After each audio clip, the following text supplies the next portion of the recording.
Good day, everybody. Welcome to this talk.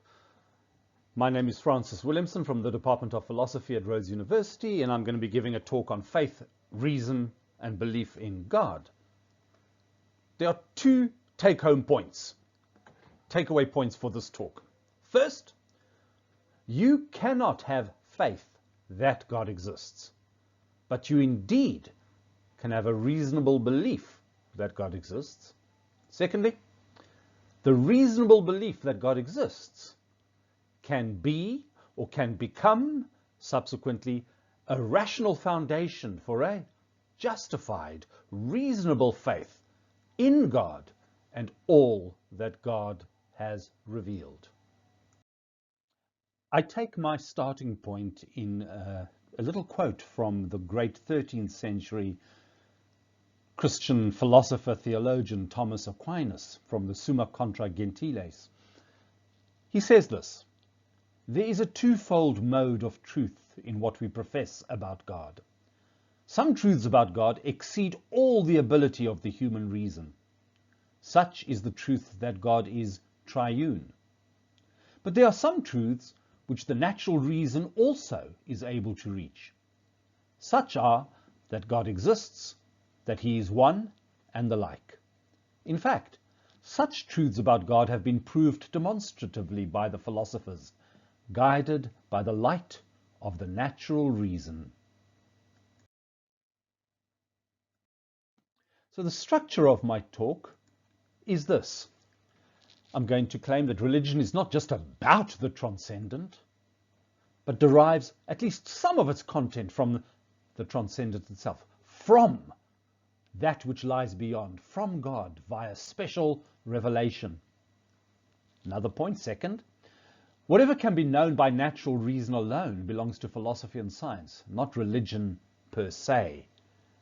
What is known by our own natural powers to conceive, to argue, to demonstrate, to prove, via observation, by science, via philosophy, by metaphysical reasoning, by all the tools that reason puts at our disposal, that belongs to philosophy and science, not religion per se. Religion proper pertains only to that which is known on the basis of special revelation and is received via the attitude of faith.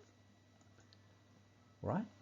The attitude of faith exclusively concerns what cannot be figured out by our own reason, but is known only via the authoritative revelation of another.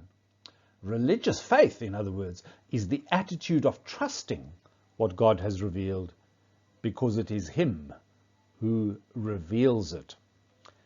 Religion proper, in other words, only gets going when we are talking about that which is de fide, that which concerns the faith. This is true not just of Christianity, but of all religions, by the way. This is a philosophical point about religion.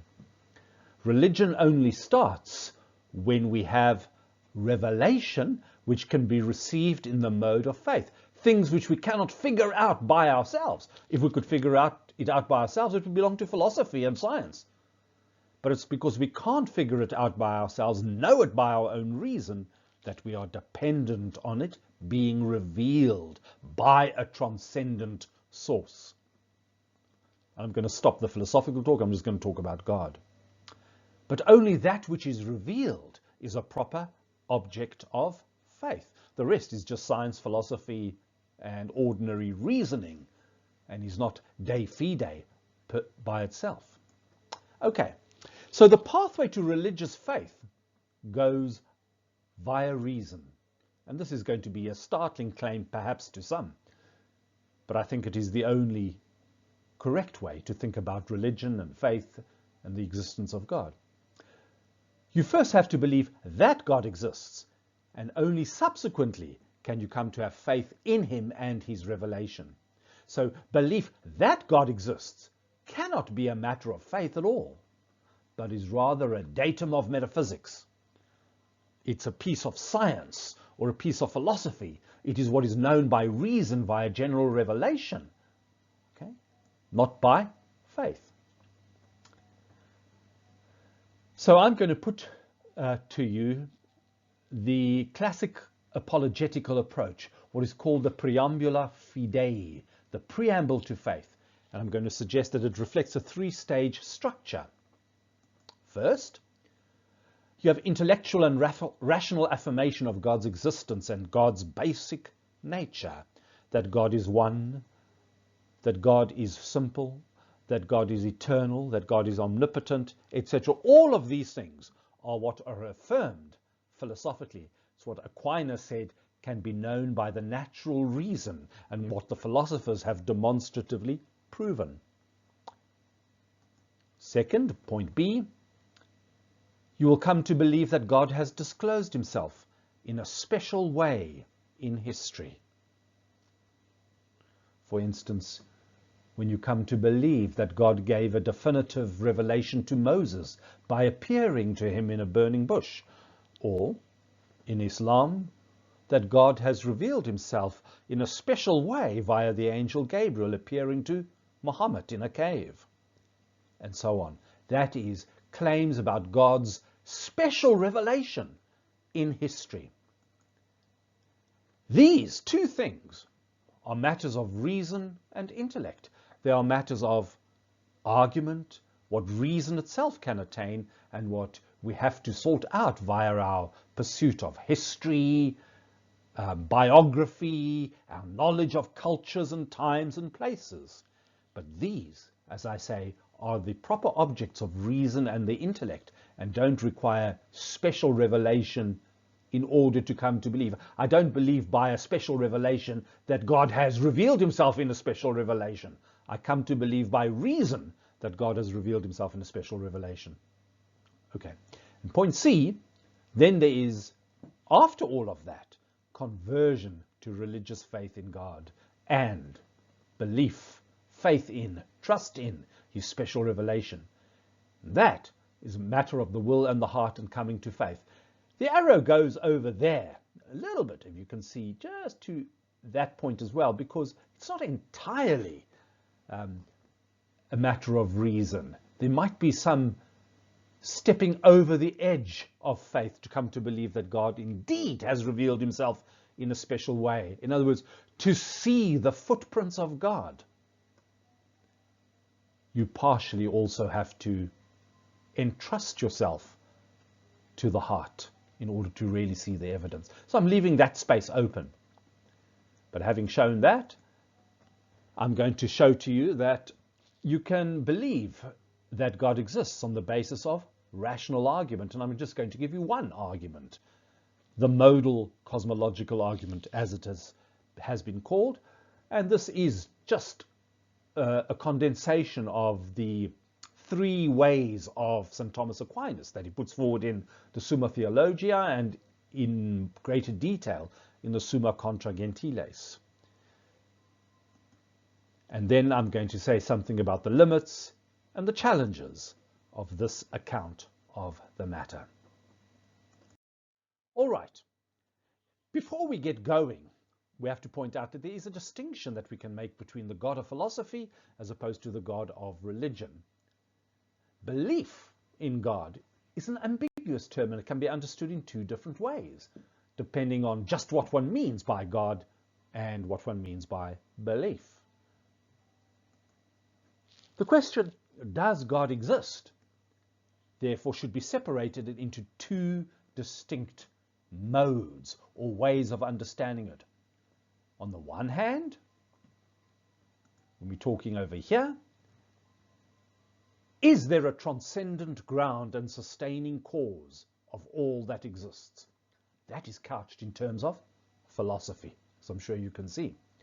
On the other hand, over here, we can ask, is there a divine being in whom I can trust and hope for ultimate redemption, justice, and happiness? That's putting the question in terms of religion. But they are slightly different questions. Right?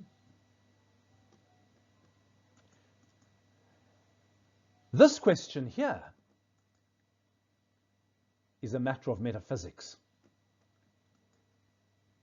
whereas this is a matter of religion. This involves belief that God exists in the same way that I believe that mountains exist. This involves belief in God, in the same way that I believe in paracetamol.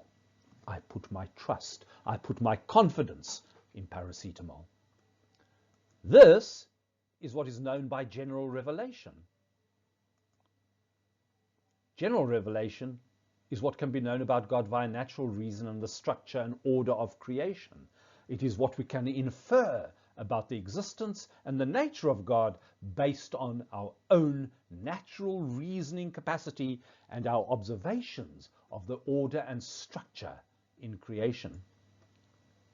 But religion, on the other hand, is known by special revelation. Special revelation is God's self-disclosure to us via his miraculous intervention in history in specific times and places. For example, as I've already said, Moses and the burning bush, the appearance of the Son of God, Jesus, or the appearance of the special revelation given to Muhammad via the angel Gabriel, and so on and so forth. Each distinctive religion is going to have its own stock set of beliefs about God's special interactions, special revelation in history. These are going to constitute the distinctives, those special distinctive historical claims that each religion will have. Right? Belief that God exists is a purely propositional belief, exactly similar to belief that trees or numbers exist. Nothing special about that. On the other hand, belief in God involves an attitude of faith and trust in a person, rather than mere intellectual assent to a proposition. When I believe in paracetamol, I don't just merely believe that paracetamol exists. I trust it. I have confidence in it. I set my store by it. It's a very different kind of attitude and involves different components of the mind or the soul or the spirit or the heart. This belief, the purely propositional belief, the philosophical belief, involves only the intellect, whereas the religious belief, on the other hand, involves the will and the intellect. It is different. Over here, the object of belief is the God of philosophy. We know about this being intellectually by way of natural reason alone.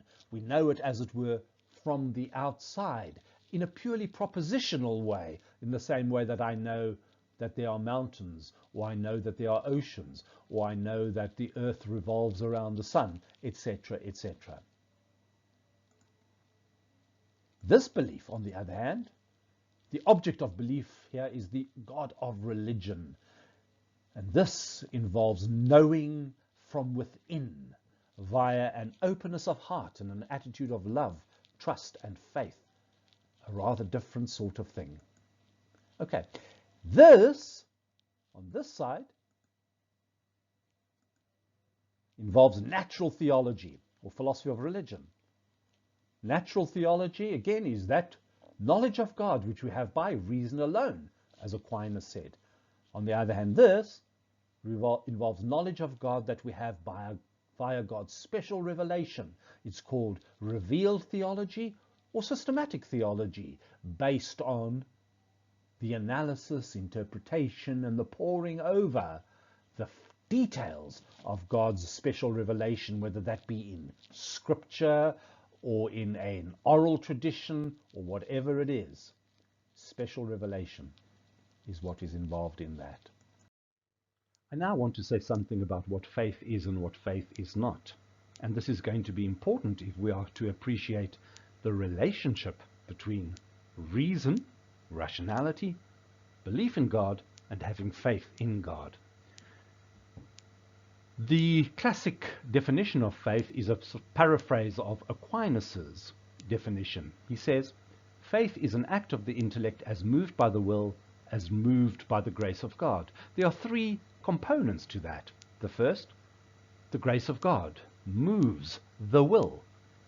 The second component is the will responds to the grace of God by entrusting the person to the revelation of God. And third, something intellectually is taken hold of. Something is believed in response to that process. I'm only going to be focusing on two of these things, the relationship between the will and the intellect. But I'm assuming as part of that second moment, the move by the will is the notion of the grace of God. The reason I am not going to be focusing on that, because I also want to emphasize that there's a sense in which there is a so-called natural faith. When I come to believe the inner heart of your personhood, when I come to believe and entrust myself to you, not because I can know this objectively about you from yourself, but I need to depend upon what you yourself reveal to me about your own inner self. That's what the relationship of friendship is going to involve, or even love. I cannot know your heart from the outside, as it were, but must depend upon you revealing it to me. It, in one sense, goes beyond my natural capacity to know, and so I am dependent on your revealing it to me. But in order to receive that revelation, my will has to be appropriately oriented towards you as the precondition for me believing and having access to what you reveal about yourself. And the same happens with supernatural faith. So, the primary object of faith is a person whose credibility we trust. The secondary object of faith is some proposition or some content we believe because of the credibility of that other. First comes belief in the credibility of that other, and then comes trusting what that person has revealed. And the logical order is important, else we get ourselves all tied up in mistaken definitions of faith and a mistaken understanding of faith, which contradicts the appropriate relationship between reason and faith. You'll see more about that in a moment. So, the primary object of faith, or the primary moment of faith, is an attitude of trust in a person. The secondary and the more remote object of faith, or moment of faith, is intellectual assent. I believe to something that that person has revealed. Now, to trust what another has revealed, it's obvious that you first have to believe that that other person indeed exists and is to be trusted. It's a precondition for having faith in a person that you believe that that person exists. And you have to believe on ordinary evidential grounds, grounds of reason and evidence, that that person exists. You can't have faith that the other person exists. That would be having faith in a matter of intellectual assent. But you can't have faith in a matter of intellectual assent unless it is via first having trust and credibility of the other person. So it's not only the wrong object of faith to say that you can believe by faith that another person exists, but it also involves a vicious circularity, because it would be like saying, my faith is grounded on the authority of who and what is revealed. My faith is grounded in God. But the authority of who and what is revealed is also grounded by faith. And there you have faith kind of playing a double role. And that is a vicious circularity. It's like saying, by faith, I believe in the existence and trust of God. But because I believe in the existence and trust of God, I have faith. And that is a vicious circularity. So the order is important. And getting the order wrong ends up with the intellectual aberrations of wishful thinking and credulity, as well as bizarre notions of faith. If I were to believe, I just believe by sheer force of my will that tomorrow I'm suddenly going to have R1 million in my bank. My will somehow gets my intellect to do that. You can see in that notion, my will is short-circuiting the proper role of reason in my intellect, and it's dominating my intellect. And there I end up with wishful thinking or credulity, believing things on the basis of insufficient evidence. And this is a bizarre notion of faith. It disregards that inner dynamic of faith. This notion of faith is pretty popular. You have it in that Miracle on 34th Street, that play by George Seaton. And there have been, I think, 2 movie versions of that thing. But at some point, the woman says to her little daughter, faith is believing in things when common sense tells you not to. So reason tells you not to believe, common sense tells you not to believe, but somehow your will just overrides that and makes you believe. That kind of duality in a person is irrational. It involves wishful thinking and credulity. It's a viciousness of faith. It's a vice of the intellect. You find a similar notion in Richard Dawkins's famous saying, and this was given at the Edinburgh Festival, Festival of Science many years ago. But he says this: faith is the great cop-out, the great excuse to evade the need to think and evaluate evidence. Faith is belief in spite of, even perhaps because of, the lack of evidence. I want to say this is a bizarre notion of faith. It pits having faith against reason. In the traditional view, no such opposition exists. By reason, I come to believe in the existence of God. By reason, I come to believe that God is trustworthy. And even if by reason I cannot come to know the things that God has revealed, it is reasonable to trust what God has revealed, because it is God who is revealing it. That is not bizarre or unreasonable. It's not an instance of wishful thinking. It's not short-circuiting my intellect or any such thing at all. It is perfectly rational to be in that state. But it involves first coming to believe in the existence and in the trustworthiness of the object of faith. You can't have faith that the person exists and that the person is trustworthy. That involves a certain kind of credulity and wishful thinking, as though your mind tells you that something is stupid, but then by the sheer power of your will, you override the intellect. That's dumb, and nobody in their right mind should advocate that. I now turn to the preambula fidei, the preamble to faith. This is the necessary preparation for having faith, and this is the way catechesis was conducted in the early church and throughout the medieval period. It's kind of fallen from view in our own modern time. But the idea is that in order to come to faith, there are various rational prerequisites which you have to go through. It's a 3-stage process.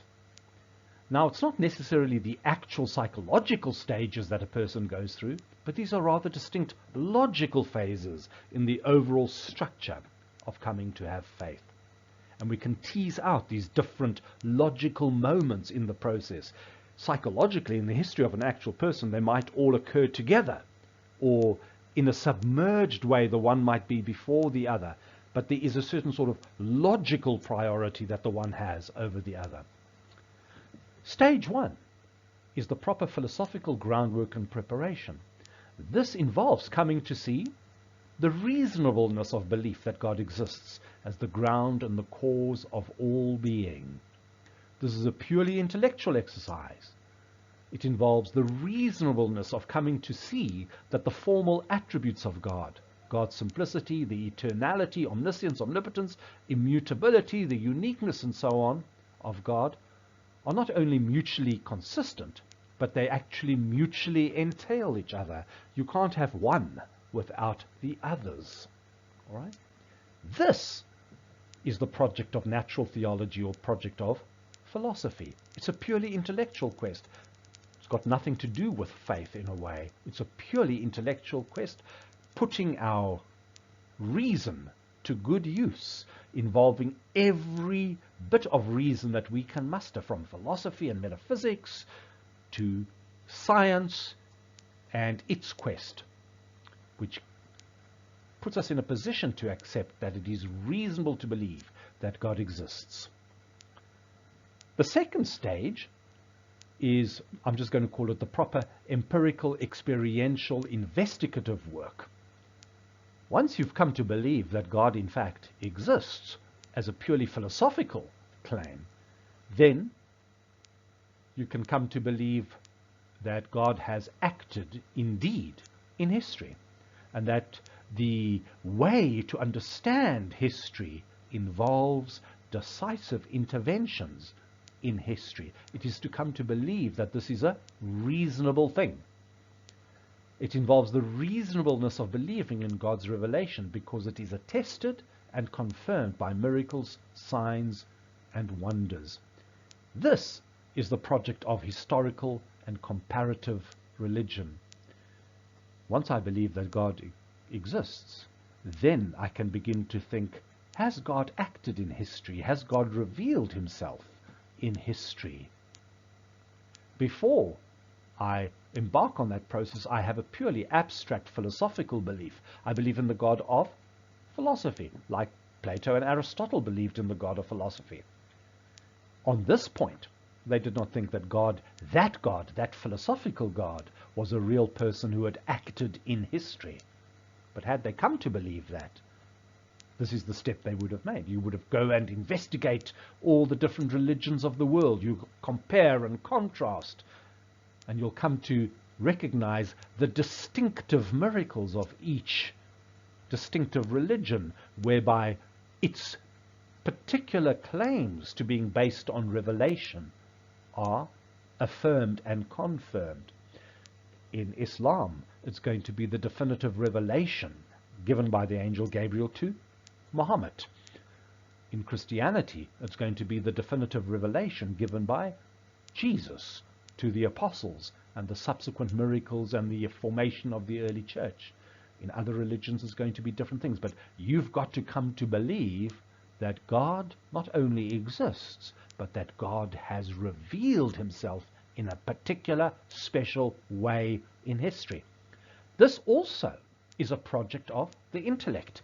It's a project of weighing up evidence, using common sense, using science, using all the tools that reason makes available. Once you have done that, and you've come to see that God indeed has decisively acted, then you have stage 3, religious conversion and coming to have faith. That means the commitment of the will to religious confessionalism.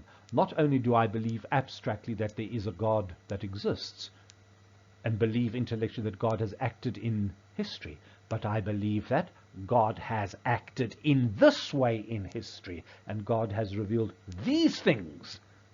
And that's why I trust myself. I entrust myself to them. And that involves the acceptance of the mysteries of faith because of trust in God's revelation, because of trust in God.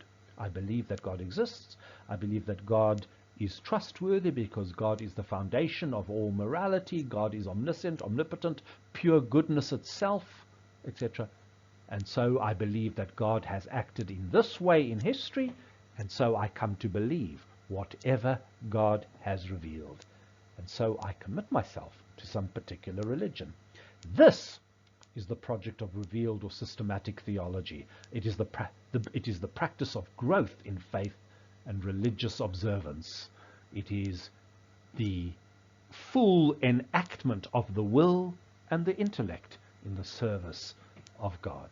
This is religion proper.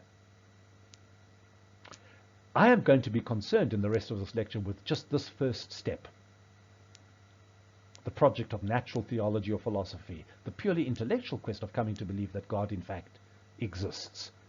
I'm not going to be concerned with the other things, even though they are important and other talks can look at them.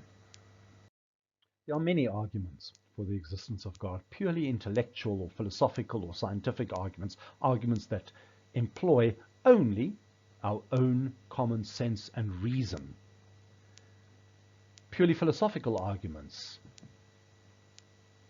There are empirical arguments, arguments which look at the nature of the world, arguments, say, from the fine-tuning of the cosmos, or arguments from biology, arguments from consciousness, arguments from life, etc.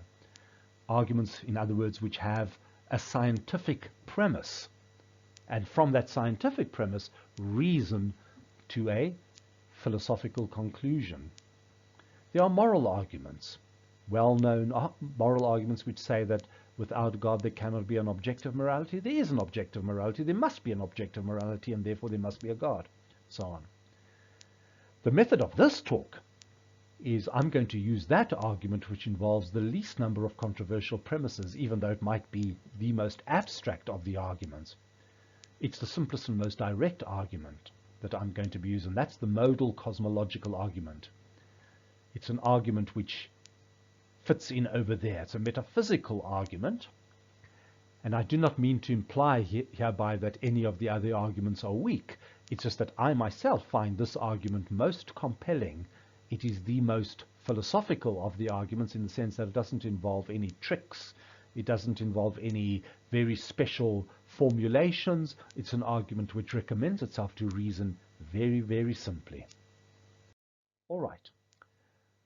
The modal cosmological argument. It's called a modal argument because it deploys the notions of possibility, necessity, or contingency, independence. Those are what are called in logic, modal notions.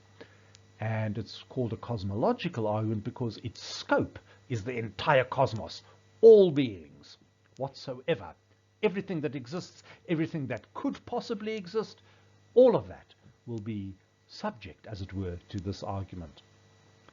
And the argument I'm going to give is an idealized or combined version of the first three of Aquinas's famous 5 ways of proving the existence of God, or demonstrating the existence of God, that he gives in the Summa Theologia. And it's, as I say, an idealized, condensed version of it. It's very, very simple. First, every being that exists is either a contingent or a dependent being, or else a necessary. In other words, a self-existing or independent being. Being, as we say, comes in 2 flavors. There's contingent being, being that can come into existence and pass out of existence and does not, by necessity, exist. That's the kind of being with which we are most familiar. I am that kind of a being. This desk at which I'm sitting is that kind of a being. It can pass out of existence, it can be created, it can just go poof and disappear. It's got various possibilities for it. On the other hand, you might have necessary being. That is being which is not dependent in any way whatsoever, which exists regardless of what happens elsewhere, regardless of anything else. Now, the modal cosmological argument is going to be an argument that there indeed is such a necessary being, and that necessary being is God. So the first premise is every being is either contingent or it's necessary. Okay, there I've said what I wanted to say about that. Premise 2 says it's not possible for every being to be a contingent being. This premise does all the heavy lifting in the argument. It works by excluding the possibility of any and all contingency-only scenarios. In other words, if you suppose that it's possible that all beings that exist are dependent beings, that there is no necessary being, then you will be believing in a contingency-only scenario. And this premise says all contingency-only scenarios are impossible. In fact, it's irrational to believe them to be possible. What I'm going to call the cosmological insight is just that insight whereby we grasp that there cannot be a contingency-only scenario. The penny drops and you see, hang on a moment, it can't be that every being is a contingent being. Therefore, there must be a necessary being. And that's what the conclusion will be. Therefore, there exists a self-existent, independent, necessary being. And God, so all people understand, must be the self-existing, necessary, independent being, which is the ground source of all existence. QED, God exists. So the argument just has 2 premises and a conclusion. Every being that exists is either a contingent being or a necessary being. Not all beings can be contingent beings, therefore there must be a necessary being. And all people understand that necessary being to be God. Okay. Our discussion is going to target this premise, why it's not possible for every being to be a contingent being. And I'm going to be giving just 1 or 2 illustrations of why this is the case, so that one can see with the full force of one's intellect operating and firing on all cylinders why that is the case. Okay, so establishing the cosmological insight, and this is a purely abstract version of that. The focus here is to say why it is impossible for there to be a contingency-only situation. Well, what is a contingent or a dependent being? It's a being which exists only because some other being confers existence on it. And if other things change, this being can cease to be. I exist because my parents exist, and because food exists, and because oxygen exists. Take away those things, and my existence would cease to be. My existence depends upon a variety of other things. That's what a contingent being is. Now, if we take any contingent being, C, we're just going to call it abstractly C, but this could be me, you, the sun, the entire universe, the device you are now viewing this on, molecules, you name it, anything in our familiar experience. And we ask, why does C exist at all when it need not have existed? What is it that made C exist when there was no necessity about its existence? It could have either existed or not existed. It could have gone out of existence. So why does C exist when it need not have existed? Now remember this. If only contingent beings exist, then absolutely every other being is exactly the same as C in owing its existence to something else. And that's an important premise to bear in mind. Could there be an explanation of C's existence at all? Could there be actual existence in such a scenario where every being is a contingent being? And the answer is, it's hard to see how this could be so at all without resorting to ad hoc and magical explanations. More of that in a moment. Remember, if every being is a contingent being, then in explaining the existence of C, you are merely using another being which is exactly like C to explain C. For, as I say over here, for whatever confers existence on C is itself in exactly the same ontological or explanatory predicament as C. So if I explain C by mentioning D, but hang on a moment, D is in exactly the same predicament as C was. It does not explain its own existence. It depends upon another. So what explains D? Oh, E. Well, E is in exactly the same explanatory predicament. What explains it? And the point is that we would be explaining C by something which, I've got a mistake in my writing. We would be explaining C by something which is exactly similar to C in the relevant respect. So we would merely be kicking the can down the road, not making any explanatory advance whatsoever. There is zero explanatory progress if at every stage we are explanatorily exactly where we started. Okay? If there's no explanatory progress, there's also zero ontological progress. There's no actual existence. If whatever confers existence is itself dependent in exactly the same way. Something can only confer existence if it itself has existence of its own nature. But if it is itself dependent on something else, then it doesn't have existence of its own nature and cannot provide the requisite existence in order to confer existence on something else.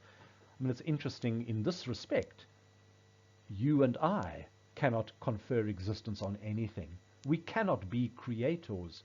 All we can do is we can assemble existing bits of stuff and create, in inverted commas, something new. But basically all we're doing is we're recycling already existing bits of stuff. But to create something just by your say-so, or to create something just by your existence, rather than to use previously existing stuff, that's the trick. And neither you nor I nor any contingent thing can do that. To get actual existence going, you need at least one being which is not dependent in the same way, an independent being, a being which has existence in and of itself, rather than existence which comes to it from outside of it. You need God. That was a rather abstract illustration of the basic principle, the so-called cosmological insight. I now want to convey the same thought via a more concrete example. Basically, the idea is it's impossible for there to be a contingency-only situation, a situation in which there is just a series of dependent beings. The argument is there's got to be at least one independent being, and this is a concrete illustration aiming to show that. Remember, a dependent being is a being which exists only because some other being confers existence on it. The explanation for its existence lies outside of it. And the argument is not absolutely every being can be like that, else there will not be being at all. And there will be no possibility of explaining why there is being. Okay, so by analogy, I'm going to use the notion of a cog. A cog is a gear or wheel which moves only because some other cog confers motion on it. It has dependent motion.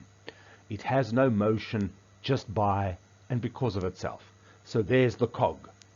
In order to get the cog to move, of course, we need another cog, the teeth of which fit into or mesh with the previous cog and causes it to move. But of course the question arises, well, why does that other cog move? So we have another cog. Well, why does that one move? Well, another one.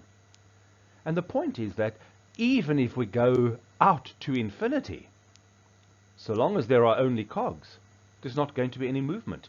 Even if the last cog in the series in some mysterious way via some infinite cosmic loop hooks up with the first cog, so long as there are only cogs, there's not going to be any movement, because it's not in the nature of a cog to have movement.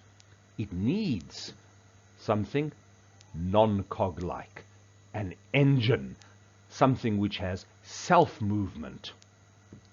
That is a totally, radically different kind of thing from a mere cog. And you need some engine, something radically unlike a cog, to get motion into the system. So if we observe a moving cog, then it is most reasonable to conclude that there definitely is an engine. Whether we can see it, whether it is obscured from view, we can rationally infer the existence of an engine, something radically unlike a cog. And that, of course, is exactly what the cosmological argument is saying. If we observe being, dependent being, then reasonably we should infer the existence of non-dependent, in other words, totally independent being which is existence in and of itself. I'm going to give you another situation, exactly the same. All right? Again, we just reiterate the point. Remember, dependent being is being which exists only because some other being confers existence on it. And I'm going to use the analogy of a mirror. And I'm going to be using as an analogy of being or existence the analogy of representation, reflecting an image. Now, a mirror is a surface which reflects an image only because some light or some image is projected onto it. A mirror in and of itself doesn't have an image at all. It only has an image in a dependent way. There's a dependent reflection. It has no imaging properties in and of itself. If it has an image, then it is reflecting an image that comes to it from outside of the mirror. All right. Now you might say, well, that's very easy. Let's just add another mirror. Well, that's not going to get an image into the system. If you add another one, or a whole series of them, even if you have a big infinite loop of mirrors, if there are only mirrors, there's not going to be any reflection, any imaging going on. In order to get an image into the system, you need an original image, something that is totally radically different from any mere reflection. Here I've just got a group of people that are being reflected in the mirror. But in order to get the reflection and image in the mirror, you need something that does not have dependent imaging, but something which has representational content in and of itself. So, if I see an image in a mirror, then I can safely and reasonably conclude that there definitely is an original image somewhere in the system. There can't just be a series of dependent reflections. No matter how infinite, how big, how old the system is, there's got to be something that originally gave imaging properties to the system of images. That is the cosmological insight, and it says that the same thing happens in the domain of being. Everything that exists that we observe has dependent being. But if absolutely everything were like that, then there would not be being at all. It would not be able to crank itself into existence. But there is being. Me, you, the desk, everything around us. Therefore, there is at least one being which is not dependent in this way, but has original existence, self-existence. In other words, God. Okay, there are some, I'm going to call them dodgy moves, which are standardly made in response. And these are objections that you standardly find to the modal cosmological argument in the way that it has been stated. I'm going to give 3 of these objections first, and then I'm going to suggest some replies to them. The aim is to get you to see that the objections are just way off target and do not so much as raise a sweat for the proponent of the argument. All of these, in fact, come from Richard Dawkins's book, The God Delusion. First, he says this: all 3 of these arguments rely upon the idea of a regress and invoke God to terminate it. That's exactly right, of course.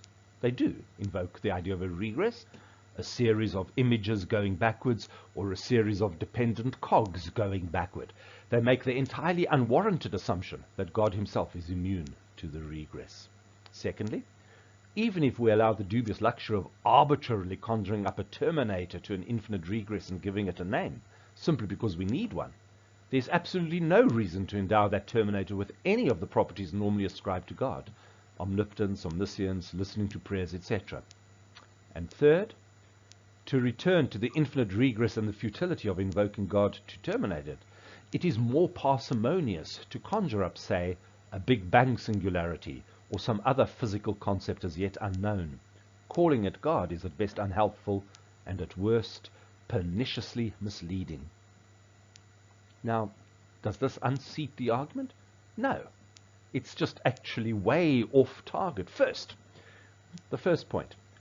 They make the entirely unwarranted assumption that God himself is immune to the regress. Now, consider for a moment.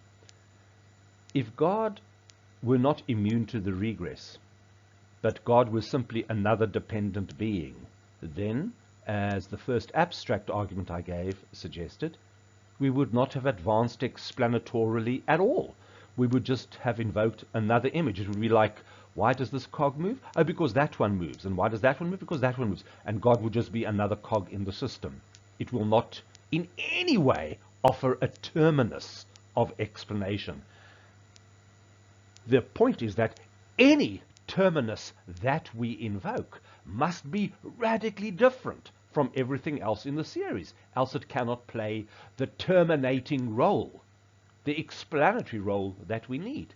And therefore it's not entirely unwarranted to suppose that this being is immune to the regress. The very reason for invoking it is because it is immune to the regress. There would be no point in mentioning some such being were it not immune to the regress. It has to be immune to the regress in order to play the explanatory role. So the reply is that it's not unwarranted at all, but is rather the only explanatory option available. And in general, it's reasonable to believe that which is the only explanatory option available. I'm reminded here of Sherlock's famous thing. You know, when you've eliminated every possibility, then the only one that remains is the one you should believe in, no matter how outlandish it might be. It's the only explanatory game in town. Okay, point 2. Even if we allow the dubious luxury of arbitrarily conjuring up a terminator to an infinite regress and giving it a name, there's no reason to endow the terminator with any of the properties normally ascribed to God: omnipotence, omniscience, listening to prayer, etc. I think Dawkins is correct. He's right about this. All we have shown, all the argument shows, is the reasonableness of believing that the God of philosophy exists, that abstract being which terminates the regress, rather than the God of religion, the God who answers prayers and saves. That's true. All we have shown is the very first step of the preambula fidei. The God of philosophy exists, the abstract metaphysical God. But it's quite clear that a metaphysically self-existing and necessary being is going to be a significant step in the direction of the God of religion. Remember, the rational quest starts in the reasonableness of affirming the existence of God. And that's what we've done. Yes. A second step is required to show that the God of philosophy, the abstract God of metaphysics, indeed is the God of religion, the God who answers prayers and has personal relationships with his creation and so on. That is a further step. But we've made the very first move in that direction. And that's significant. That's what we have to do. Third, we have the claim that there's a futility in invoking God to terminate the regress, because it's far more parsimonious to conjure up a Big Bang singularity or some other physical concept as yet unknown. No, Mr. Dawkins, this is just woefully inadequate. Why? Because a Big Bang singularity or an unknown physical thing would itself be a contingent being. A Big Bang singularity does not have existence in and of itself, but is just another contingent being in the endless series of contingent beings. Invoking an unknown physical thing is a certain kind of promissory hand-waving. It does nothing to explain. So whatever it is that we posit to explain the series of causes going backwards had better be radically different from everything else in the series, else we've made no explanatory advance whatsoever. So none of these moves that are made in response to the cosmological argument have a remote chance of working or being persuasive. They are all deeply problematic and misconstrue the actual argument. They are pieces of obfuscatory atheistic magic, whereby you're going to pull a rabbit out of a hat that was not there before. An unknown physical thing, the concept of an unknown physical thing is explanatorily useless, okay, as is supposing that just to be an endless series of causes. No, we can't have that. There are some other standard objections and replies to the cosmological argument. I just want to quickly go through them. There is what is called the special pleading objection. The argument, the cosmological argument, supposes that everything needs a cause or reason to exist, but that God somehow is by a special pleading spared this embarrassing constraint. There's a reply. No. The argument has little to do with arbitrarily making an exception in the case of God, but rather concerns the metaphysical necessity of positing a necessary being if there's to be any explanation at all. We have to posit the existence of an engine in order to explain cogs moving, because it's not in the nature of cogs to move. Therefore, that they do move requires a special explanation. That would be an engine, or an original image, or God. It's quite obvious, as the sentence there says, that everything in our experience is contingent, and that it need not exist and can go out of existence. And so if absolutely everything were like this, then nothing at all would exist, as per the cosmological insight. But things do exist. We can see that every day. Therefore, it's reasonable to believe that a God exists. There's the infinity objection. We've already encountered this in Richard Dawkins. The argument just assumes that there cannot be an infinite chain of contingent dependent beings going backwards without there being a first member of the series. No, the argument doesn't just assume this. In fact, appeal to infinity is totally irrelevant. Even an infinite series of cogs would not move unless there were an engine, just as an infinite stack of books still needs something other than yet another book to support the whole system of books. No matter how many books you have in the stack of books going upwards or downwards, so long as there are only books, the system is not going to be supported. You need something other than a book to support the whole stack of books. That's the point. So infinity is absolutely irrelevant. And that's exactly why historically Aquinas did not rely on ruling out infinity. His argument was rather that we can't know whether there's an infinite series or not. But in either case, it does not matter, precisely because of the analogy of the cogs.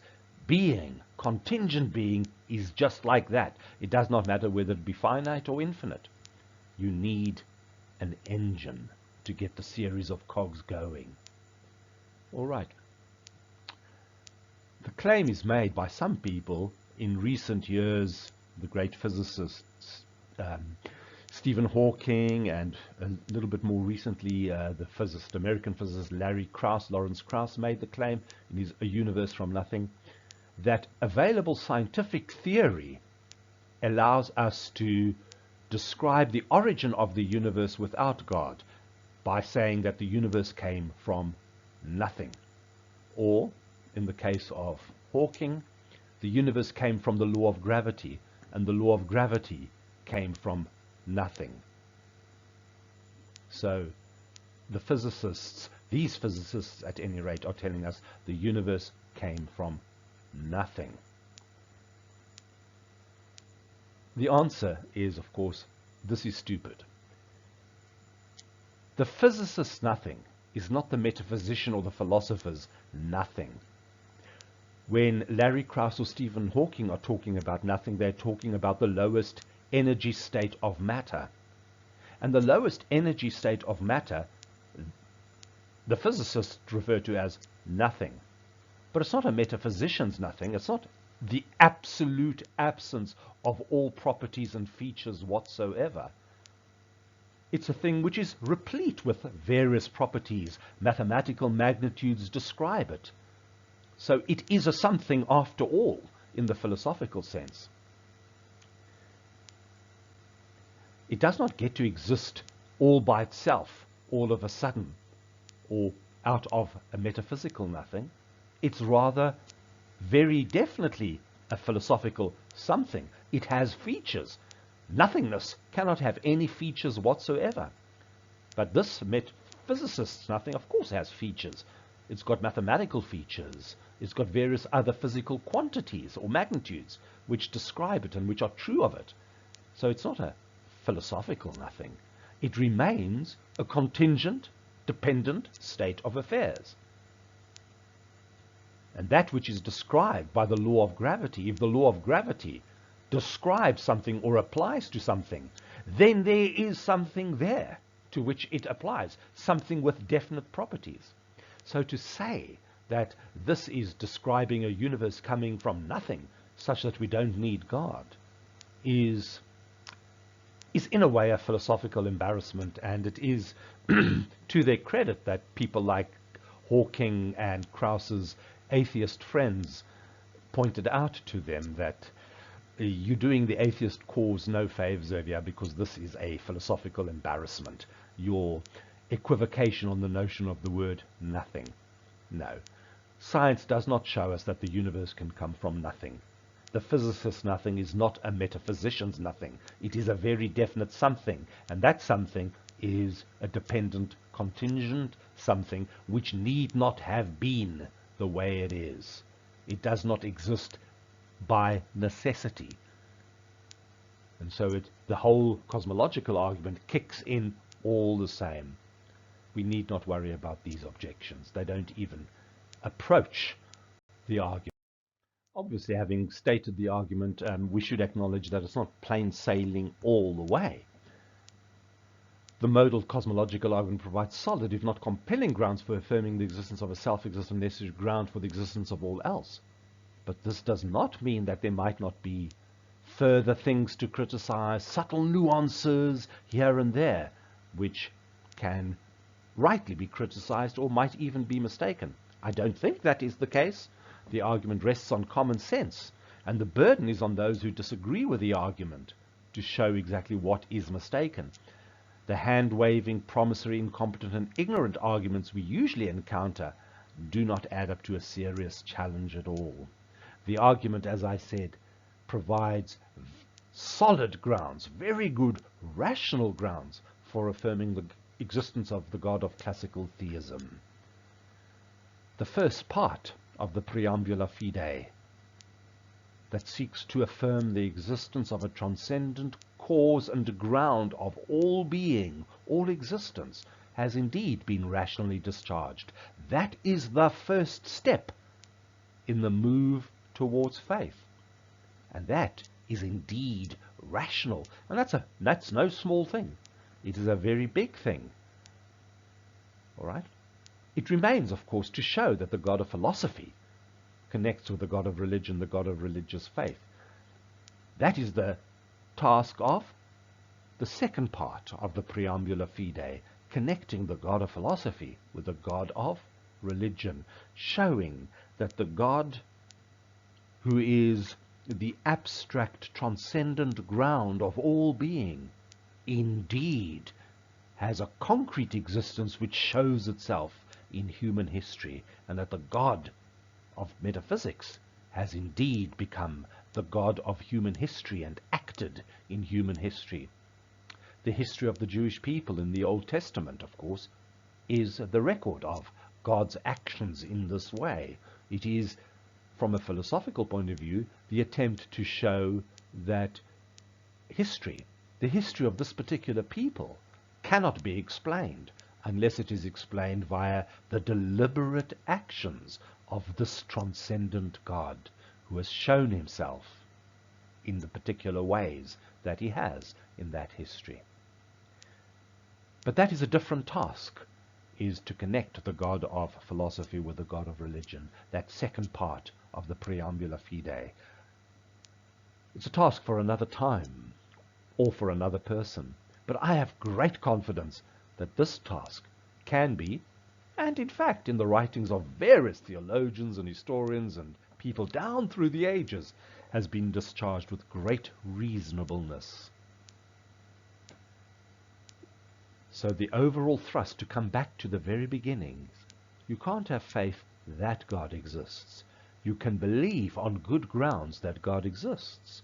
And then, having believed that God exists, you can find further evidence. This is the second part of the Preambula Fidei, to connect the existence of God with human history, with God's revelation.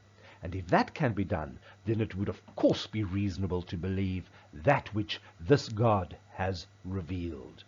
Faith would be reasonable. Ultimately, the reasonableness of faith is grounded in the reasonableness of believing that God exists and that God has acted in human history by revealing himself.